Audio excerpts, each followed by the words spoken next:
Hindi na umabot sa mga customer ang mga parcel na iatid sana ng isang delivery rider sa Quezon City dahil tinangay ang mga ito ng hindi pa nakikilalang lalaki. Ang nahulikam na pagnanakaw sa pagtutok ni Ian Cruz. Kita sa kuha ng CCTV na ito kahapon ang pagtatakip ng face towel ng isang lalaki habang naglalakad sa bahagi ng Barangay San Bartolome, Novaliches, Quezon City. Kapansin-pansing nilagpasan niya ang nakaparadang motorsiklo na may kargang mga parcel. Pero ilang saglit pa, bumalik siya. Saka dinampot ang isang sako mula sa motorsiklo. Pagkatapos, kaswal siyang naglakad at sumakay sa pinarang jeep. Ang nahulikam na tagpo, modus pala na tangay parcel mula sa isang delivery rider. Sa North Caloocan namin natunto ng rider ng ninakawang motorsiklo na si Pipoy Kadungog. 4 na taon na raw niyang ruta sa delivery ng biniling items online ang nasabing lugar, kaya di niya inakalang mabibiktima siya.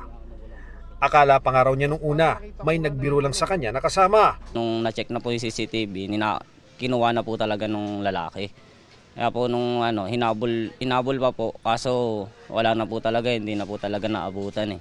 Sabi ni Pipoy, 39 na parcels na online orders ng 20 tao ang natangay. Umaabot daw ng 8,000 piso ang pinoproblema niyang mabayaran hanggang bukas. Thank you po kung may mga tutulong din po talaga. Mahirap po talaga kitain yung ganung kalaki po na nawala.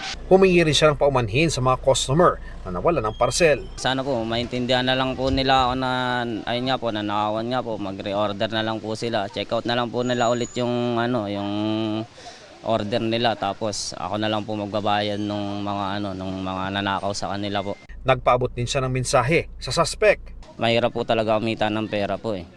Sana po, lawaban na lang din po tayo ng patas. Naiulat na ni Pipoy sa Barangay San Bartolome ang insidente.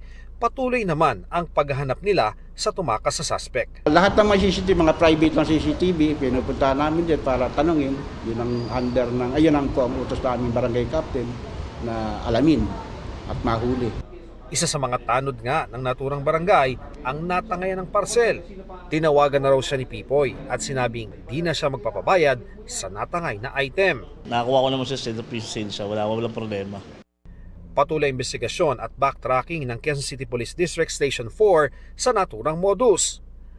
Habang ang ibang delivery rider, todo ang pag-iingat para di mabiktima. Hindi na talaga kami mag-iiwan dito ng sako.